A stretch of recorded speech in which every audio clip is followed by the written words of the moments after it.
Hello friends, today we are going to discuss the case of sepsis and how to manage it. So we have one 78-year-old male patient who is a known case of ischemic heart disease, post PTCA status and post prostatectomy. He came with the chief complaint of abdominal pain since one day with multiple episodes of vomiting and constipation. On arrival in ER, patient was hypotensive, started on NORAD support at 5 ml per hour. CT abdo-pelvis was done, which was suggestive of multiple air foci and the pneumoperitoneum. So ABG showed metabolic acidosis with the lactate of 7.4. ECG was suggestive of sinus tachycardia. Pulse rate was 72. Blood pressure was 107 by 50 on NORAD support of 5 ml per hour. Respiratory rate was 22 and saturation was 100% on room air. On CVS, on systemic examination, CVS S1, S2 present, RS air entry equal on both sides. Per abdomen soft, non-tender. CNS patient was conscious. This is the CT abdo of this patient, which was suggestive of pneumoperitoneum, and the provisional diagnosis of the patient was having perforation of the intestine. So patient was in septic shock. So we have started him on the meropenem, that is 1 gram IV TDS injection Targocid, that is 400 mg IV OD injection Iraxis 70 mg followed by 50 mg OD injection hydrocot, that is 50 mg 4 hourly every 6 hourly, and immediately patient was taken for exploratory laparotomy. So now we will discuss what is sepsis and what is septic shock. So sepsis is defined as life-threatening organ dysfunction which was caused by dysregulated host response to the infection, and septic shock should be considered as a subset of sepsis in which underlying circulatory, cellular, and metabolic abnormalities contribute to the greater risk of mortality than posed by sepsis alone. So WHO to declare sepsis as a global health priority. This is alarmingly increases incidence and can be attributed to the different factors. That is the advanced average age among patients, especially in Western countries, the increased number of invasive procedures, wide usage of immunosuppressive drugs and chemotherapy, and antibiotic resistance.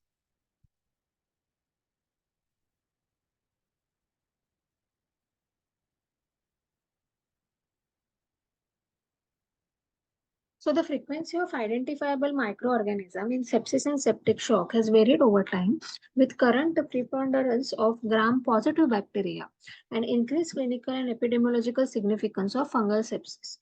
Among the gram-positive bacteria, the most frequently isolated pathogens are Staphylococcus aureus and Streptococcus pneumoniae. Whereas among the gram-negative bacteria, the most commonly identified organisms are E. coli, Klebsiella, and Pseudomonas. Among fungal infection associated with the condition, the predominant role is played by Candida, which can be often identified in the immunosuppressed or the neoplastic patients undergoing long-term treatment with the chemotherapeutic and immunosuppressive drugs. The main site of infection related to sepsis are the respiratory tract, pulmonary parenchyma, which contributes to 43% of sepsis. Then urinary tract infection which contribute to the 16%, the abdomen 14%, the head, which is associated with the fever of unknown origin 14%, and the sites and the other sites and causes 13%. So it is pathophysiology. From pathogenetic standpoint, the sepsis is currently considered the result of several mechanisms that simultaneously involve a wide range of pro-inflammatory and anti-inflammatory mediators. Furthermore, the sepsis-related cellular modification have been defined, and the importance of microcirculation have been emphasized in the progression from sepsis to septic shock. In this context, the endothelium has been identified as fundamental functional unit in the pathophysiology of sepsis due to its role in the regulation of microcirculation and modulation of coagulation mechanism and inflammatory and anti-inflammatory signaling process. So the glycocalyx is the component of endothelial membrane, which is consisting of proteoglycans and glycoproteins. It mediates various functions such as contribution of the mechanical barrier, regulating vascular permeability, the activation of leukocyte platelet adhesion, and modulation of inflammatory and anti-inflammatory response.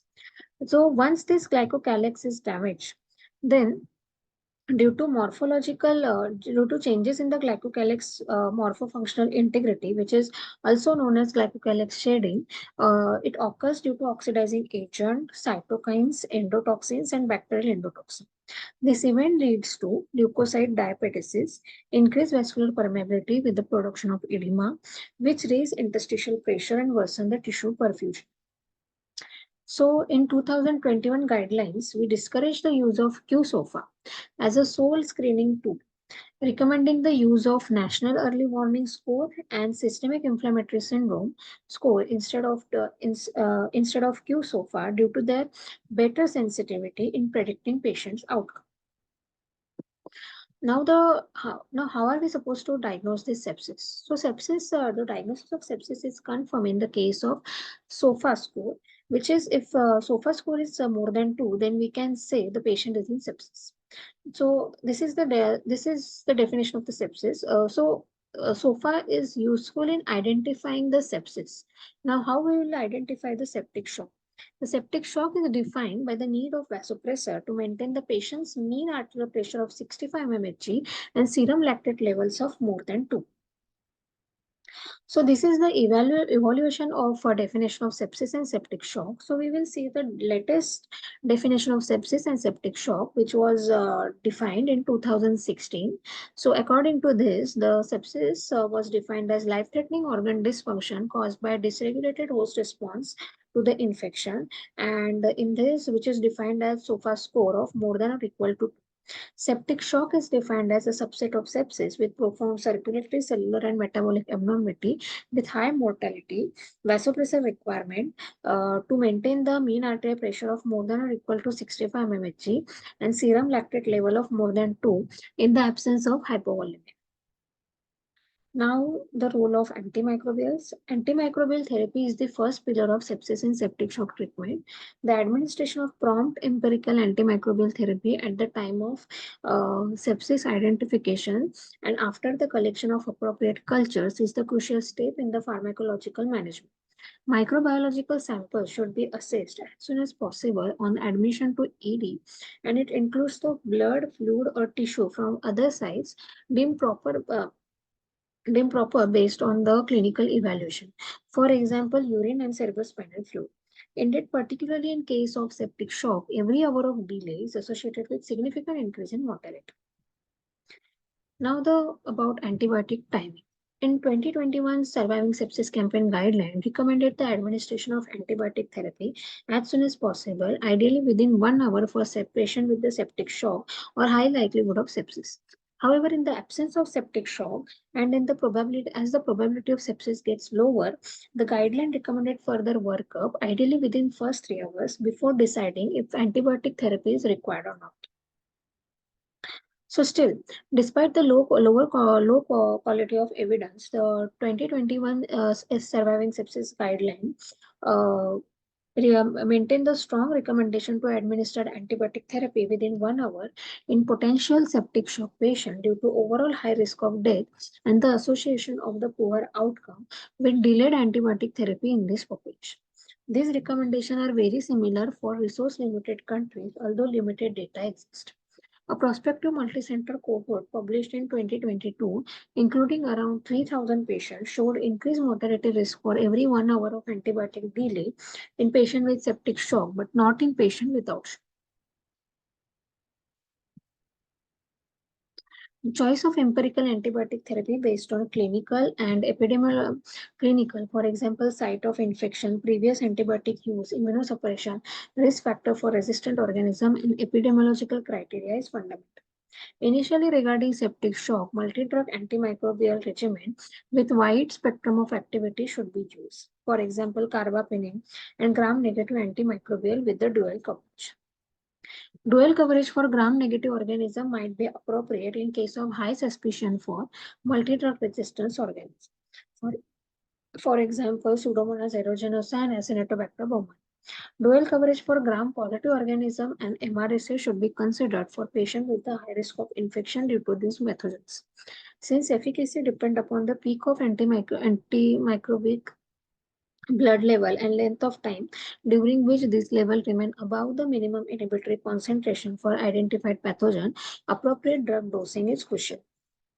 An initial loading dose may be the best strategy to achieve therapeutic drug blood level more rapidly, with further dosing based on renal and liver function in consultation with the infectious disease physician. Furthermore, the antimicrobial treatment should be re-evaluated daily with the aim of correct de-escalation as soon as the result of culture test are available. The choice of most appropriate empirical antimicrobial therapy is often challenging. Therefore, it might be useful to consider several risk factors for pathogens that most commonly appear as etiological agents of sepsis.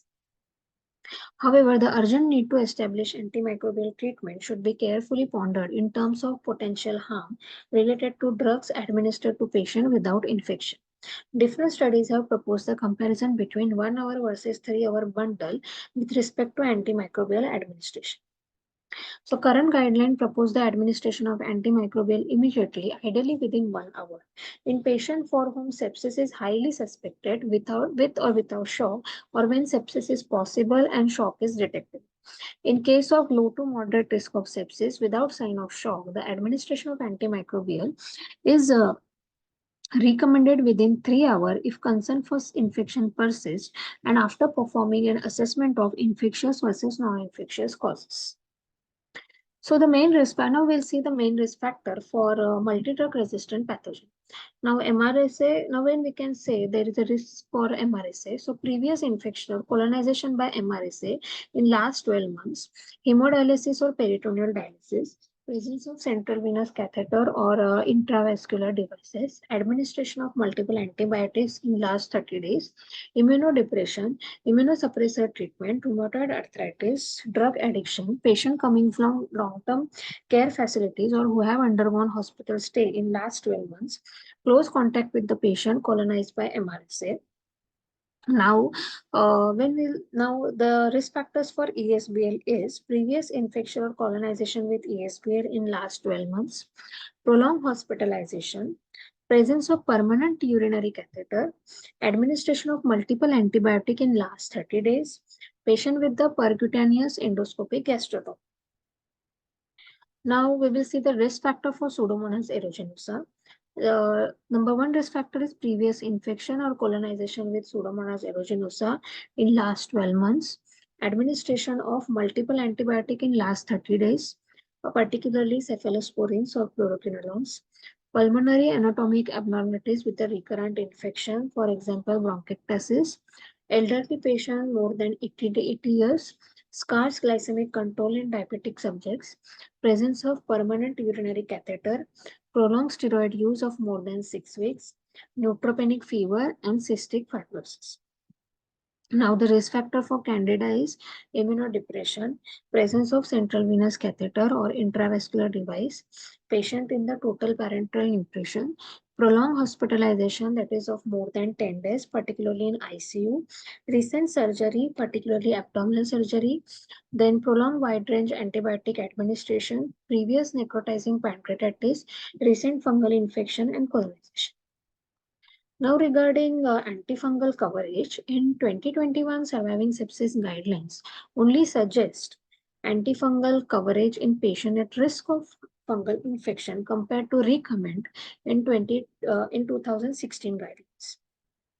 Now, the decision to empirically treat and choice of antifungal agent depend upon many factors, both patient and infection related, with highest potential benefit for empirical therapy in neutropenic and post-transplant patients.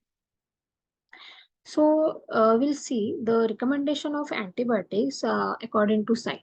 So if site of infection is pulmonary, Or if it is pneumonia, then we have to divide that pneumonia into three categories, whether it is community acquired, hospital acquired, or ventilator associated.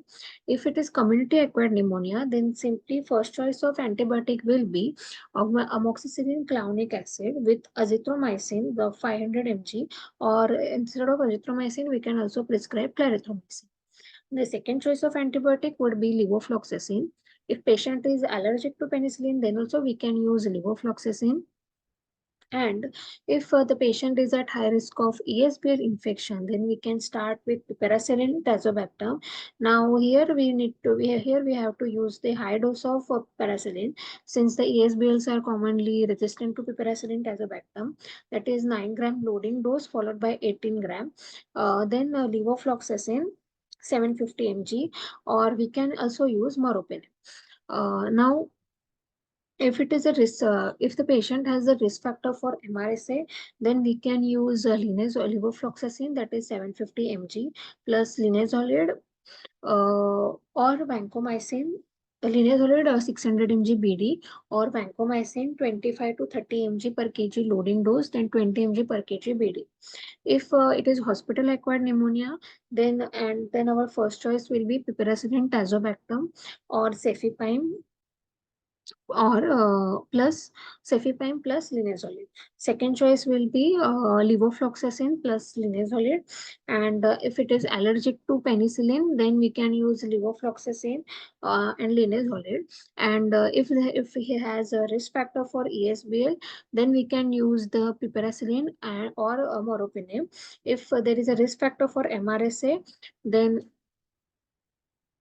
piperacillin tazobactam, cefepime plus gentamicin plus linezolid or vancomycin.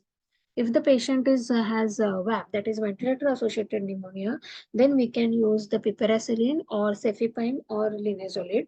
Uh, and second choice of antibiotic would be levofloxacin plus linezolid. If allergic to penicillin, then levofloxacin 750 mg plus linezolid 600 mg BD. If the patient has a risk factor for ESBL, then piperacillin or meropenem. If the patient has a risk factor for MRSA, then piperacillin tazobactam or cefepime plus linezolid or vancomycin. If the source of infection is urinary, that is, then again we need to classify it as community acquired or nosocomial. If it is from the community, then we can start with the piperacillin tazobactam. If patient if that is a piperacillin tazobactam will be the first choice. Second choice will be the ciprofloxacin, that is 500 mg BD. If the patient has allergic to penicillin, then also we can use ciprofloxacin. If we are suspecting ESBL, then high dose of piperacillin tazobactam we can use. And if the patient shows the MRSA, then we can use piperacillin tazobactam or meropenem. If it is nosocomial, then also our first choice of antimicrobial therapy will be piperacillin tazobactam. Second choice will be meropenem. Then if a patient is allergic to penicillin, then we can use meropenem. If in case of the organism is ESBL or MRSA, then also we can use meropenem.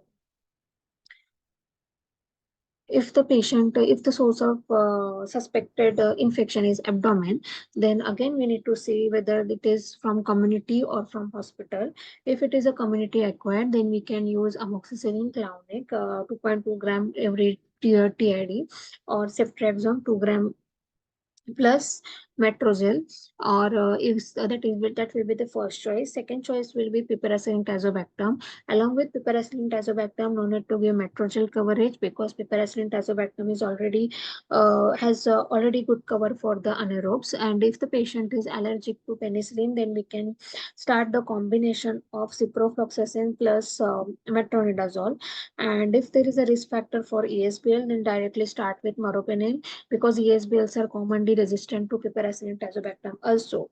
If there is a risk factor for MRSA, then we can start with meropenem and vancomycin. If the patient has a nosocomial abdominal infection, then we can start with first choice will be piperacillin tazobactam, and second choice will be meropenem. Now, how to decide between piperacillin and meropenem? So, usually the patient is hemodynamically stable. We are starting with the piperacillin, and if the patient is hemodynamically unstable, then we are escalating antibiotic with the meropenem. But if the patient is allergic to penicillin group, then we can start with ciprofloxacin and metrogyl. If there is a risk factor for ESBL, then we can start with the meropenem. And if there is a risk factor for MRSA, then we can start with meropenem, tigecycline, and caspofungin. Okay. And if the source of infection is CNS, then we have to divide the patient into according to the age wise. Like if it is less than 50 or more than 50, if the patient is less than 50, then we can start with ceftriaxone, that is 2 gram, or acyclovir, that is 10 mg per kg TID. Plus dexamethasone. Then second choice will be paropenem, plus acyclovir, plus dexamethasone. And third choice, if the patient is allergic to penicillin, then also we can use meropenem, acyclovir, and dexamethasone. But first choice will be always be the third choice of cephalosporin, because piperacillin and meropenem has very less penetration to the CSF. And if the patient is more than 50-year-old, then we can use ceftriaxone, ampicillin plus acyclovir. And second choice will be meropenem, acyclovir, and dexa. Third choice will be meropenem, acyclovir, and dexa. If we are suspecting any skin infection, then and if it is a cellulitis, then we can start with the amoxicillin clownate or clindamycin. Second choice will be ceftriaxone 2 gram. If allergic to penicillin, then levofloxacin 750 mg. If we are suspecting ESBL, then we can use piperacillin tazobactam plus or meropenem. If we are suspecting MRSA, then we can use daptomycin, that is 8 to 10 mg per kg, or vancomycin 25 to 30 mg per kg loading, then 20 mg per kg BD. If necrotizing fasciitis, if you are suspecting necrotizing fasciitis, then we can use the combination of daptomycin, that is 8 to 10 mg per kg, clindamycin 600 mg QID, piperacillin tazobactam, that is 9 gram loading dose followed by 18 gram. Then, if allergic to penicillin, then daptomycin 8 to 10 mg per kg plus clindamycin 600 mg QID, or meropenem, that is 2 gram loading dose followed by 2 gram TID. Uh, if organism is ESBL, then we can use daptomycin, that is 8 to 10 mg per kg, or clindamycin, that is 600 mg QID, meropenem 2 gram loading dose followed by 2 gram TID. If the patient is MRSA, then we can use daptomycin 8 to 10 mg per kg, clindamycin 600 mg QID, meropenem 2 gram loading dose followed by 2 gram TID. If it is source of infection is pelvis, then we can start, or if we are encountering with the pelvic inflammatory disease, then the first choice of antibiotic will be clindamycin plus gentamicin. If patient is allergic to penicillin, then clindamycin plus gentamicin. If there is a risk factor for ESBL, then to meropenem. If risk factor for MRSA, then meropenem. If the patient is if in source of infection is undefined, then first choice will be piperacillin tazobactam plus for positive coverage, we can use daptomycin, vancomycin, or Targocid also we can start, and for fungal coverage we can use caspofungin. Second choice will be daptomycin, vancomycin plus meropenem plus caspofungin. If the patient is allergic to penicillin, then daptomycin or vancomycin plus meropenem plus caspofungin. If the patient has a risk factor for ESBL, then daptomycin, vancomycin, meropenem, or caspofungin. If the patient has a risk factor for MRSA, then daptomycin, vancomycin, meropenem, or caspofungin. Then regarding PCT, that is procalcitonin is the peptide precursor of the calcitonin. It is widely used for differentiating bacterial versus non-bacterial infection or other inflammatory condition. However, according to Surviving Sepsis Campaign guideline, the PCT associated with the clinical evaluation was less effective than clinical evaluation alone with respect to deciding when to start antimicrobial. So guys, the PCT is not the marker. Means if the PCT is high, so we cannot say the infection is there, or we should not take the decision of starting antibiotic on basis of just PCT. So we need to evaluate clinically also. So recently, the pre PSP, a soluble N-terminal fragment of the cluster of differentiation marker protein 14, has been proposed as the alternative biomarker to PCT because of its higher accuracy in identification and prognostic prediction of sepsis and septic shock. However, because of the higher cost and the lower lab availability, PSP remains less tested than the PCT. As described above, for patients with the septic shock, it might be advisable to start multi-antimicrobial regimen with wide spectrum of activity. However, the use of echinocandin may be considered in suspected febrile invasive candidiasis or other potentially life-threatening mycosis, particularly with respect to immunocompromised patients. Considering the duration of empirical antimicrobial treatment, various randomized clinical trials have shown no difference in mortality between short and long-term therapies, which has provoked the Surviving Sepsis campaign to recommended short treatment. Further, there is a direct evidence that PCT should guide treatment duration. So the PCT is not the marker to start antibiotic, but definitely for the de-escalation and for deciding the treatment of the antibiotic, we can make the use of PCT. Now the next is fluid. So second pillar of the treatment is the fluid resuscitation. Sepsis accompanied by the severe vasoplasia, which is secondary to the shedding of glycocalyx. The ideal treatment for the septic patient was based on the massive volume replenishment. Recently, this approach has been questioned. Indeed, due to hemodynamic uncoupling, that is, microcirculation perfusion does not necessarily improve with stabilization of the cardiovascular parameter. Moreover, glycocalyx abnormalities and endothelial dysfunction can even worsen by aggressive treatment. So, the two main type of resuscitation fluids are there, that is isotonic crystalloids and colloids. So crystalloids are divided into two main categories, that is chloride-rich solution and balanced crystalloids. According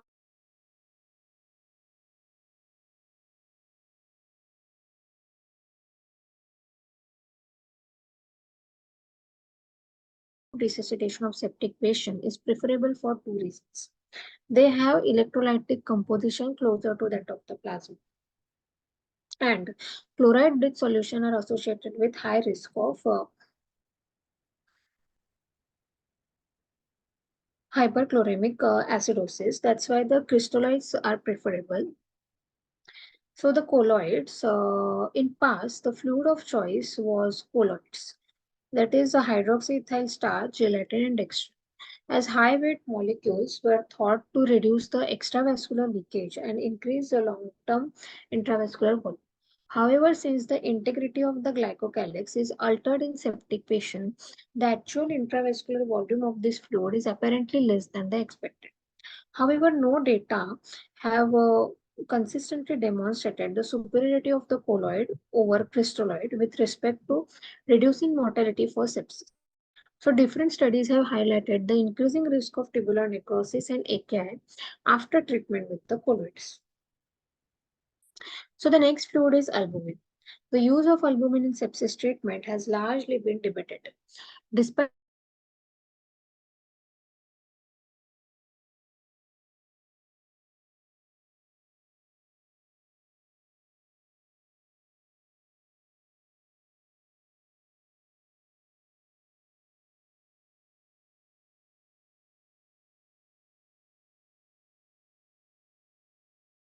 steroid alone, 118 patients with sepsis or septic shock did not demonstrate any difference in 28 and 90-day mortality. So the next question is, which is if all three fluids are not useful, then what is the ideal fluid and how much to give? So early intravenous fluid resuscitation to treat intravascular hypovolemia and restore adequate perfusion is the cornerstone of sepsis and septic shock management. So patients who present with the sepsis will often receive large volume of intravenous fluid. They are at high risk of acute kidney injury and metabolic acidosis on presentation, may require renal replacement therapy, and they are at high risk of death. So colloid versus crystalloid, which is useful. Historically, colloids were used more often for resuscitation than the crystalloid. Hydroxyethyl starch was the most commonly used. Data as early as 2001 suggested that HAS is associated with acute kidney injury in patients with sepsis. Still, HAS continued to be used under the presumption that new HAS with the lower molecular weight were safer.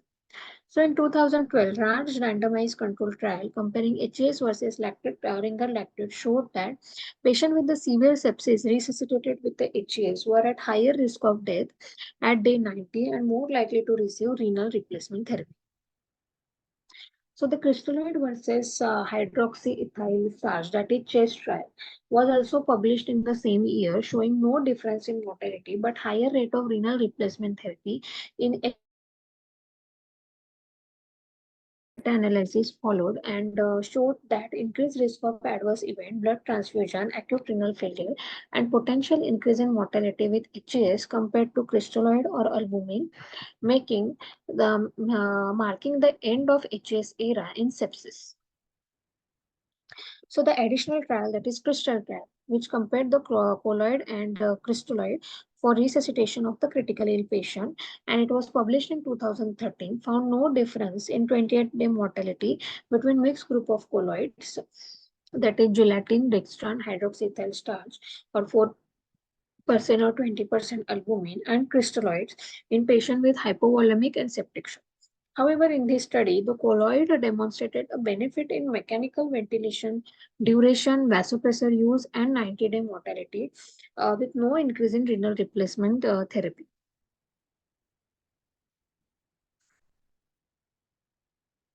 So the albumin, it is a non-synthetic colloid. So saline versus albumin fluid evaluation, that is SAFE trial. It is a large multi-center randomized controlled trial published in 2004, which compared 4% albumin in saline for resuscitation in intensive care. It showed no difference in mortality, ICU length of stay, renal replacement therapy, and duration of mechanical ventilation. However, a pre-specified subgroup analysis of 28-day mortality showed that no significant trend favoring albumin in severe sepsis and normal saline in trauma, with the post-hoc analysis in trauma subgroup suggesting higher mortality with albumin in patients with the traumatic brain injury. In addition, a small single-center randomized controlled trial published in 2006 showed potential benefit of albumin administration in critically ill patients with the hypoalbuminemia. So in 2014, the Albios study has published, and it is a large multi-centered open-label randomized control trial showed that in patients with the severe sepsis, if we have resuscitated with 20% albumin and crystalloid, it did not show improved survival compared to the crystalloid alone. In 2021, surviving sepsis guideline included weak recommendations suggesting using albumin in patients who received large volume of the crystalloid. The ARISE trial, that is albumin replacement and septic shock trial. It is a multicenter randomized controlled trial designed to investigate albumin replacement and septic shock, given the potential benefit in prior study, and is actively recruiting and may provide additional future answers. So this is the summary of all the trials which are conducted for fluid. So in 2001, they have compared gelatin hydroxyethyl starch exposure and was independent risk factor for ARF in patients with sepsis and septic shock. In 2012, when they compared HAS with ringer lactate, they had the high risk of death within 90 days, which were more likely to receive renal replacement therapy for hydroxyethyl starch. In 2012, the CHEST trial was conducted, which compared the resuscitation with 6% hydroxyethyl starch and saline in ICU, and it did not show any clinical benefit, no difference in mortality, but high rate of RRT and high rate of RRT in HAS group. So in 2013, the crystal trial was conducted, which compared between the colloid versus crystalloid, and there was no mortality benefit at 28 days. So in 2004, SAFE trial was conducted, which compared 4% albumin and 0.9% NaCl for fluid resuscitation in critically ill patient, and it shows similar outcome in 28 days, which showed non-significant trend in favor of albumin in sepsis and saline in trauma patient was observed. So, in 2006, a pilot trial suggesting that albumin administration may improve organ dysfunction in hypoalbuminemic critically ill patient and results in the less positive fluid balance. In 2014, Albios trial was conducted. So, among patients with the severe sepsis and septic shock, daily administration of albumin to maintain serum albumin more than 3 was not associated with reduction in all-cause mortality at 28 days when compared to no albumin. So now, ARISE trial is ongoing, which is compared to uh,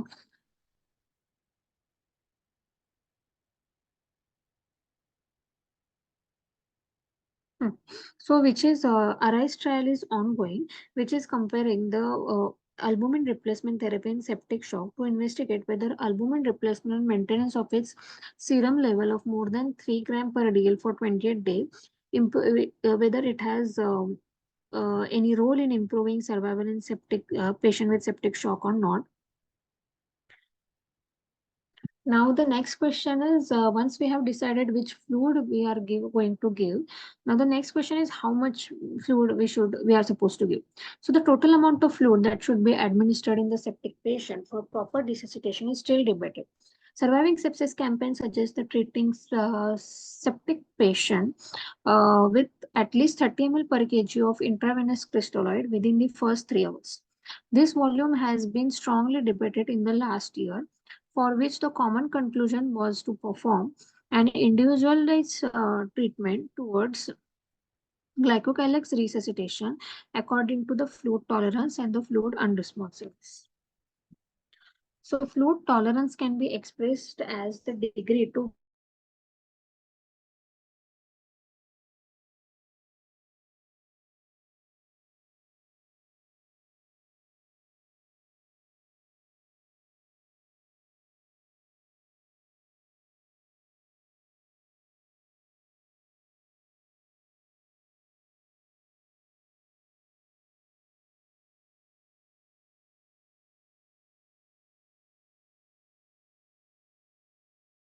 tolerate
However, the general agreement among the experts favored the use of dynamic tool instead of static. Similarly, the main resuscitation endpoints are progressively evolving towards restoring microcirculation.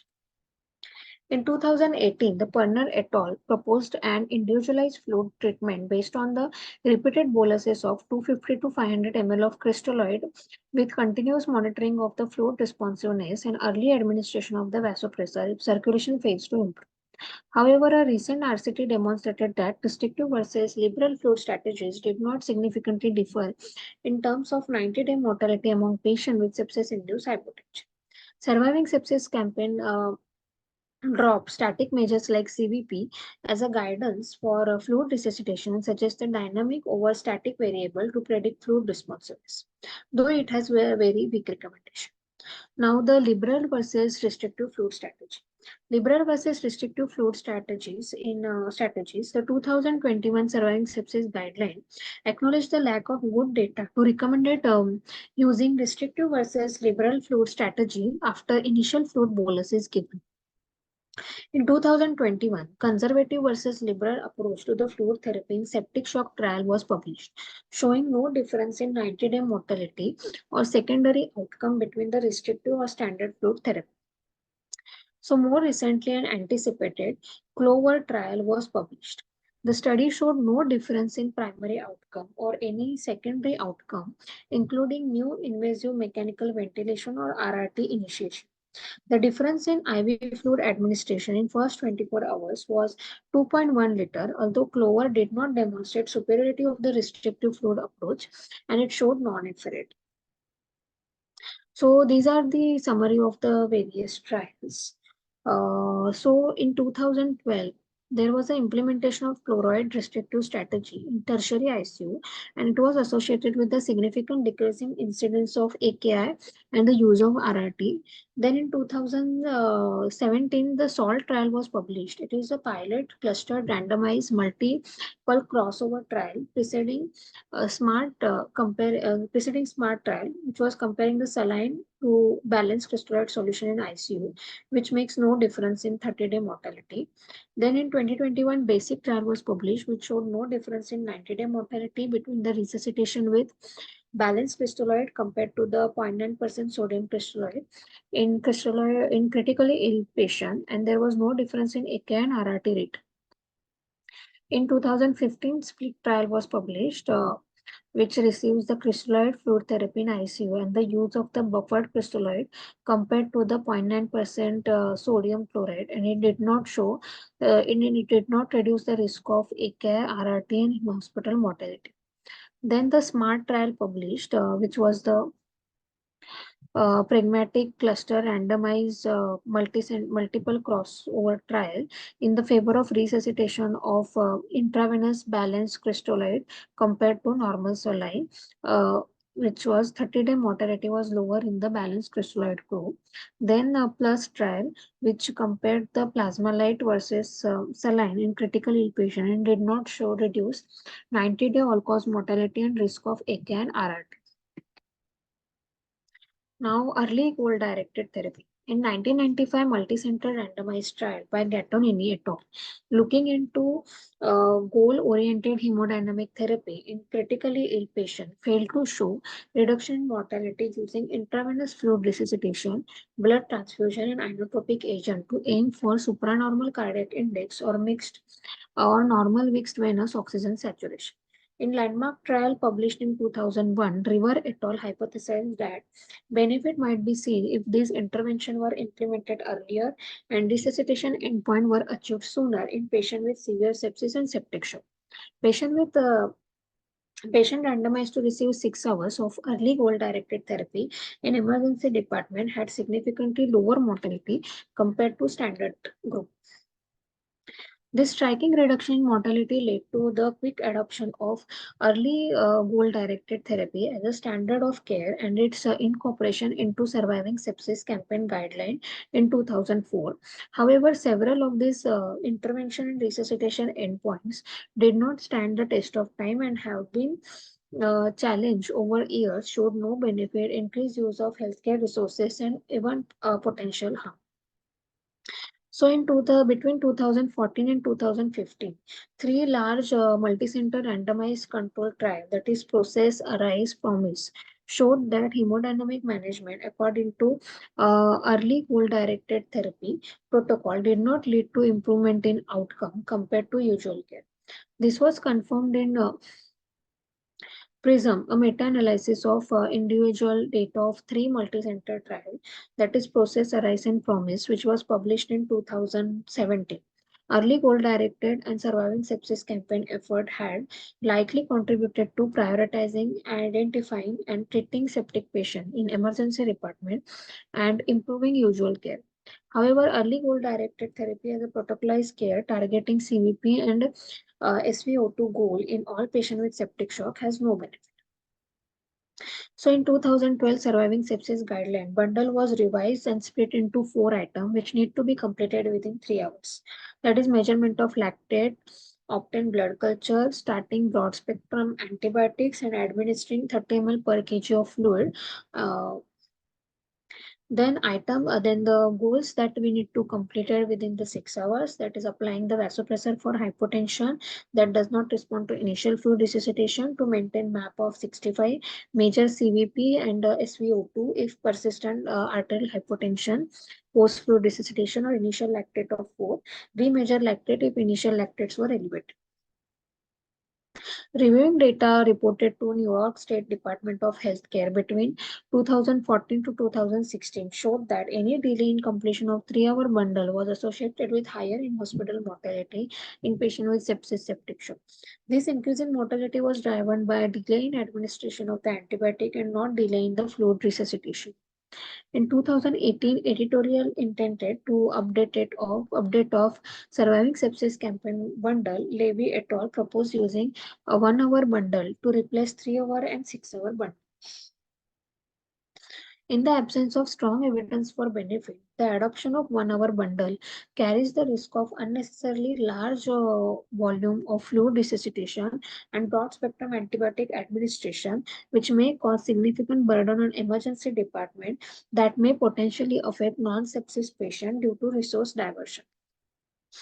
So last surviving sepsis guideline published in 2012 downgrade the recommendation for at least 30 cc per kg of intravenous crystolide to be given in first 3 hours to a suggestion, that is weak recommendation, and allow for further time to administer antibiotic in the absence of shock and when sepsis is only possible. So this is not at all ending our discussion of sepsis. So we'll discuss more about sepsis in our further lectures. Thank you.